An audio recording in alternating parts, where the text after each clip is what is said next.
Steven, definitely nailed the focus on that one. Jared Polin, FroKnowsPhoto.com, and this is a review of the Nikon 58mm f0.95 NOCT lens for the Z mount system. Now I'm gonna put this down just for a second, not because I'm weak and can't hold it.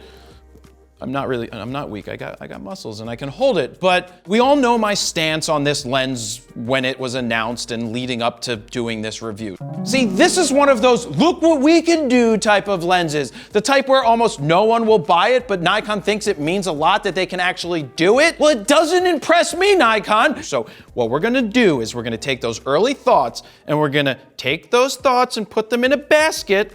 Pretend there's a basket right here, and we're gonna lock them away. Why don't you work on some good glass that we actually care about? All of those thoughts are now locked away so that we can focus on the more of the real world aspect of using this lens in a real world situation where I took it out to Longwood Gardens to photograph some flowers, to do a couple of portraits, to do a couple of other things, and you can download sample RAW files all for yourself. But let's start the review off with talking about the lens itself. It is massive and heavy. It weighs in at 4.4 pounds or 2,000 grams. This is a massive lens. When you try to hold it on a camera, it is going to be difficult over time because it is heavy. I personally did not use a tripod. I didn't use a monopod. I don't think you should use a monopod for something like this. Tripod is more likely because you're gonna be on a tripod if you're doing landscapes or if you're shooting the stars at night. That is going to be a better place to put this lens. But what happens when you don't want to use the lens collar? Because I don't want to hold the camera like this and my hand resting on this bottom plate. So I unlock it, I flip it around.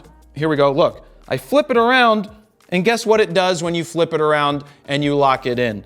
It blocks that LCD screen here that Nikon has been gracious enough to put here, which I personally wouldn't use this screen anyway, because I don't like this OLED screen on any of the lenses. I think it adds more price to it that isn't necessary, but this doesn't come off. And I also discovered something right before making this, that there is a secret door right here. That's a very expensive secret door that really serves no purpose other than, I would assume, if they needed to unscrew it to get into it, this is where they would do it, behind this secret door. So let's keep going around the lens. You have a display button, which controls up top. You have another button right here, which could, when you press it, it could zoom in to help you do your manual focusing.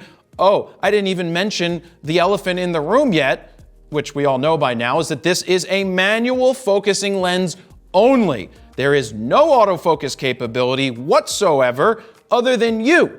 You're the way that it autofocuses. So this is how you do it. Watch this. Right now we're on infinity. Watch this rotation. Still rotating, still rotate. Shit, my arm just went out of socket because I have to rotate it so far. We estimate that it's about a 340 degrees turn to get from one end of the zoom range, and by zoom I mean focus range, to the other. Look at this, I can't even twist. There it is, there we go, I did it. That's the whole twist, just like that, to get all the way through it. So going from infinity to the other way is going to be awfully difficult. You also have a control ring here that controls your aperture or exposure comp. It's basically worthless because on the front of the Z7, the Z6, and I think the Z50, you can control the aperture right from there. Okay, this is getting heavy. It's time to put it down, and hopefully the glass doesn't shatter because it is so heavy. We have an 82mm lens cap with an 82mm filter thread. Now, I rented this one from Lens Rentals. When they sent it to us, it had a filter on it. Now, I don't think they expect us to actually use that filter. That's more of an extra protection when it's being shipped, that in case it breaks, they hopefully break the filter and nothing else. I would never put a filter in front of this lens, a UV filter, a clear filter. If you're doing something else outside and you're shooting at 0.95 and you need to cut down on the amount of light coming in, that's a different story. You get an ND and you work from there. but I would never put a clear filter in front of this lens because it's one of the sharpest things I've ever seen. Also, if you do go to lens rentals, quick little plug, use the code FRO15 to get 15% off your order, your rental. Yeah, so that's where we ended up renting this from. So a big thank you to Lens Rentals for hooking us up with this, because Nikon didn't send us one, probably because they thought I would be hating on the lens. Whatever would have given them that idea? If you're someone considering blowing $8,000 on this lens, hold up. Let me show you a better use for that money. So is 58mm a weird focal length? In my opinion, it's an interesting focal length. It's not 50, it's 58, which means it's pretty long for doing street photography. It's a little long for doing landscapes. It's a little short for doing portraits, but full body length portraits at 0.95, as we'll see, actually aren't terrible. But with all that being said, let's jump into the pictures, and I'm gonna paint the picture for what I was doing. I went to Longwood Gardens. They had the Orchid Festival. I mean, if you've never been to Longwood Gardens, we did the Nikon D850 review there. We got some fantastic shots. We had a model. We shot a bunch of different things. So I went back to photograph the orchids and other colorful things and see what I could come up with. And don't forget, you can download the sample RAW files from this shoot over on the website. I took it out into the real world with the Nikon Z7, shot it raw, had my EVF recording so you could see everything as I was doing it. Now, I had focus peaking on. Focus peaking allows me to see the sharpness around the edges as I turn and manually focus this lens. My eyes are not great. We all know that my eyes suck. I did not use glasses because I can't shoot with glasses, but focus peaking really made a difference in being able to see if something was close to focus or totally off base and not in focus. So let's take a look at the first shots right here. We have this flower. This is at 0.95. The colors and the tones and the contrast right out of camera are exquisite from the Nikon Z7. I love the colors more than any other camera on the market. This one blows the Sony out. Any of the Sonys, the color gets blown out of the water by the Nikon. I love the color that comes off of Nikon, which then leads to the question, but Jared, why are you shooting Sony? That's for a totally different discussion. But if I could get the color that I get out of the Nikons in the Sony body, I would be even happier with that decision to shoot the Sonys. So look at this picture. This is at 0.95. As we zoom in, you can see that right in the middle here, I don't know what that's called, the pistol, the stamen, the whatever, I learned that stuff in like 3rd grade. I don't remember. What I will tell you was it was extremely difficult for me to tell on location, even zooming in and looking at the back of the screen when reviewing the images, where my focus was going to be. The focus peaking lights up all over the place, and the green box goes from red to green when you're in focus. But at 0.95, it is super duper shallow. You don't know what you're doing. But when I got back to the computer to see this stuff, I was like, wow, I didn't do as bad as I originally thought. Now let me show you what the same framing, very similar framing, looks like at f5. Can you see the bokeh balls up top? Look at the difference. This is at f5, and then when we swipe back, now we're at f.95. It just obliterates everything. The difference between f5 and 0.95 is a ton, but you can see that those lights up top, look what the bokeh balls do to it. Whether that's good, bad, or indifferent, just look at what it does to it. Just look at that. Moving on to the next image, I got even closer. Now, speaking of closer, you can get up to 1.64 feet. The close focusing is 1.64 feet. So this isn't a macro lens, but you can get pretty close at 58mm. And as long as you nail your focus somewhere, I mean, this is at 0.95 again, but it's still, it's very difficult to find where you're actually focusing. That is the challenging thing. Hand holding, turning that focus ring, seeing all the different things light up, trying to make sure you're in focus, it isn't easy. It is a challenge. And these are subjects that aren't moving. Think about what it would be like to photograph subjects that are moving. Continuing on, I shot this one at f1.4 just because I wanted to show you guys how the focus peaking lights up with everything looks like it's sharp. And you know, 58 is very similar to a 50. It's kind of like what your eye sees is what you're gonna get. It's going to be very similar for most people to what you see in real life. It is sharp, it is colorful. The tones, like I said, are incredible. And I got dust on the lens, Steven. Whoa, oh no. Wait, is that dust? Wait, hold on. I think I got it.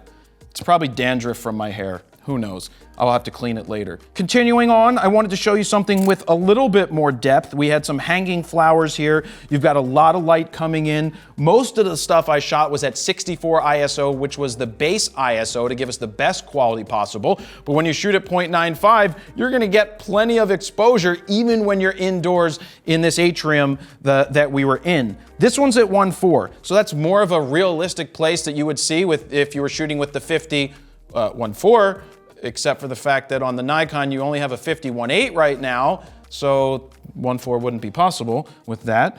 Continuing on to the next image, that's 0.95. I mean, the tones are so cool. The separation difference, even at a slight distance like this, between 0.95 and 1.4 is tremendous. Now at 0.95, you introduce more vignetting, natural vignetting from the lens, but I'm a fan of natural vignetting. I don't like when there is no vignette. I think it becomes a natural draw into the frame that I actually like.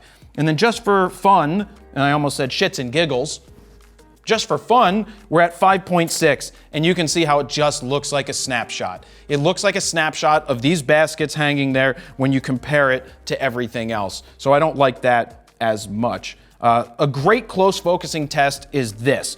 I shot this one at f1.2, 64 ISO, 1/1600th of a second, and look at the green part of the flower. The green part of the flower, the other parts, I don't know the parts of the flower. Steven, do you know the parts of the flower? The pistil, the stamen, one of them has the pollen, one of them, I don't know what they're called. Your 5-year-old probably knows this better than us. But I love the way that it was able to isolate this flower right where I was trying to focus, though I can't tell you that's exactly where I was trying to focus. I'm just happy that the focus ended up somewhere. Like I said, it was a challenge, and with how bad my eyes are, it was definitely difficult, but I was rewarded, luckily, with some good shots. Let me cut in here real quick and let you know that the image that you see on the screen right now was taken with this lens and edited using FroPack 2. We created 15 all-new custom Lightroom presets that you can check out right now at FroKnowsPhoto.com/FroPack2. Over there, you can play with the sliders to see the befores and the afters, and if you decide to pick them up right now, they are currently on sale for a limited time. Now, if you'd like to pick up FroPack 1 and FroPack 2 as the FroPack bundle, you can save even more. Now, let's get back to the video. I'm happy about that aspect right there. Then I saw this cushy flower, and by cushy flower, it's like this cushy flower, which really shows you the difference when you zoom in at 1.4. Part of the flower thingies are in focus, other parts of them are not in focus. It's very difficult to get your focus right when you are using a manual focus lens. You just find that it's just ever so subtle because of how much throw that 340 degrees. It is so difficult to try and find the right place, but you just have to do your best and try to rely on the focus peaking to help you out. Next up, I saw a kid, I saw a mother, probably what was a grandmother, just sitting there. And you know I like to try and steal photos of people in public, or I guess this isn't public, it's Longwood Gardens. It's public enough for my taste, but I think she caught me doing it, but I did that whole thing where I was like looking through the lens, and then I move it, and then I'm like, oh look, I'm looking up at the flowers. You do this type of thing, it's like, nope, nothing to see here. Never make eye contact. When you make eye contact, then they know that you were doing something. But if you feign eye contact, you feign it. You just fake it. You're just there and you're like, oh, if you ever need to, just employ the point. Like to yourself, you're like, do this. Oh, yeah, that. Oh, that's right. Yeah. No, I'm not looking at you and your daughter. No, you just like, oh. Anyway, you get what I'm saying. 0.95 for this, we'll call it a street photo. Getting the focus right on. I don't know how that happened. I really focused on the chair because that all lit up and then just moved it ever so slightly with the focus peaking on, and look at the obliterated background.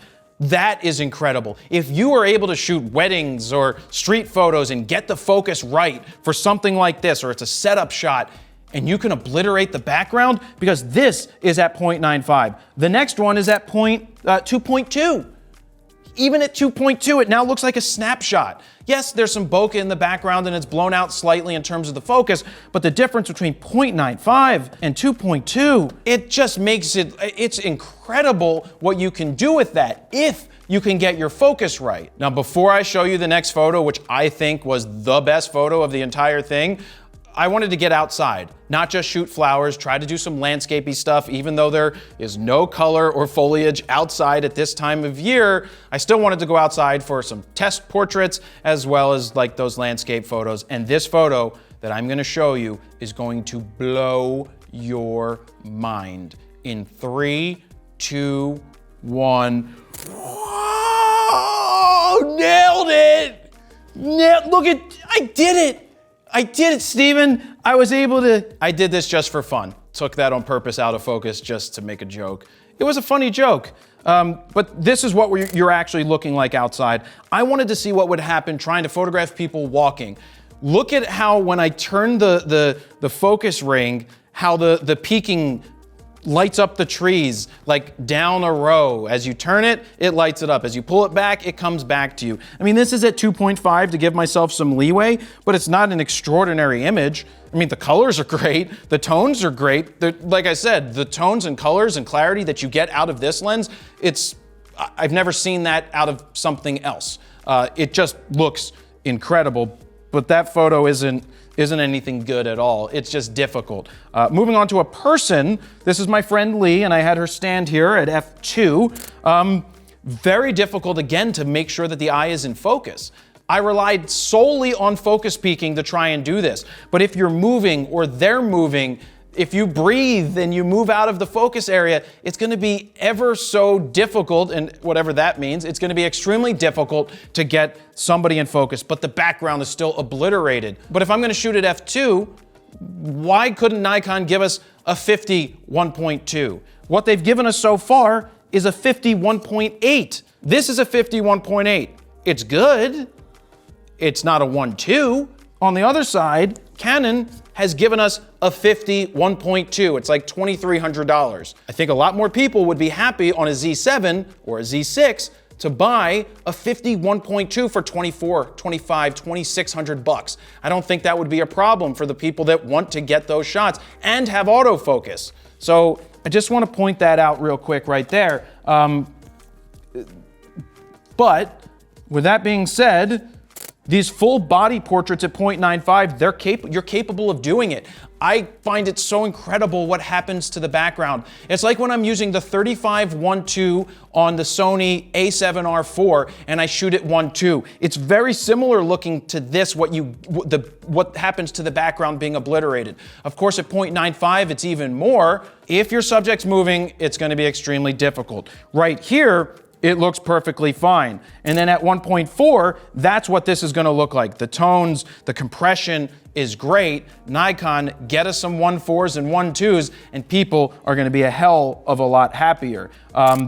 This is just to show you these next two images. I wanted to shoot down at the cobblestones and the moss to show you the difference between 2.5 and f1 and the vignetting. So when you go from 1 to 2.5, you can see the difference in the vignetting. It's like whiter around the edges versus darker and leading you in. That's all, the only reason I took those two images. And the last sample image that I have right here is kind of just a landscapey image, even though there's no foliage on the trees. Wanted to give you something at f2.5 so you can pixel peep to see if you like it or if you don't like it. So in terms of photography, in terms of images, I am much happier now that I see the images on the computer than I was when I was on location. It's heavy, it's very difficult to wrangle focus, but when you can nail it, it is one of the sweetest looking things that I've ever seen.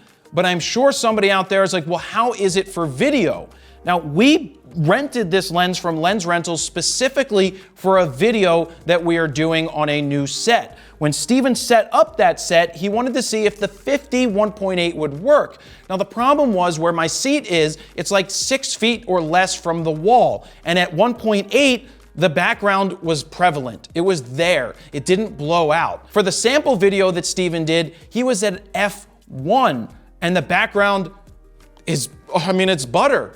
It's gone. The only difference is in a small area that we were shooting, he had to put this basically up against the wall as close as possible to give us the framing that we were looking for. And all of the video was shot with the Nikon Z6. In fact, both of these cameras that we're shooting with are Nikon Z6s, and I want to put to rest something real fast, is even though I'm using Sonys to shoot stills, we are basically 99% of our videos being recorded on Nikon Z6s. That's a lot of videos because we love what the Nikon Z6s offer us for video. While we're at it, I want to show you guys something we've been working on and why we built this new set. Now keep in mind, the first shot that you see is the only one that came from the 58.95. The rest are the 24 1.8, the 85 1.8, the 105 1.4 with F to Z adapter, and of course, the NOCT is on the first shot. One of the things that enables me to get different images than the press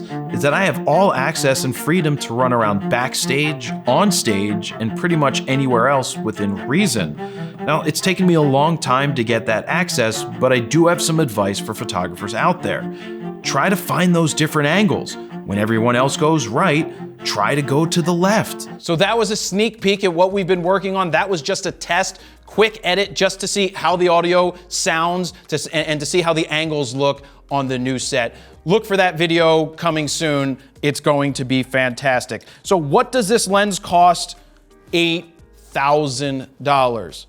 $8,000 for a manual focusing lens. We know that's absurd. We know that the majority of the people will not be buying this lens ever.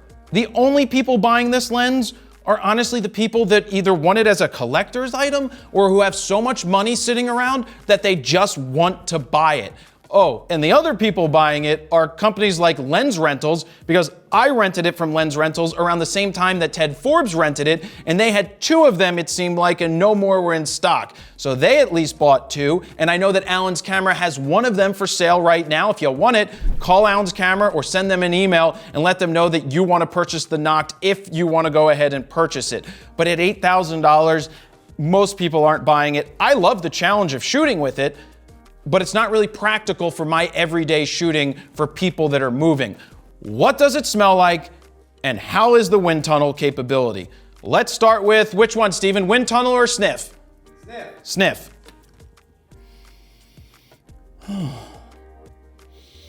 It smells like a kookaroo. You don't own a kookaroo? I own 27 kookaroos. I think a kookaroo is a made-up thing from Get Him to the Greek, but it just smells like money. Lots of money. Wind tunnel test. This is going to be, I should have brought out the big guns for this one, Steven.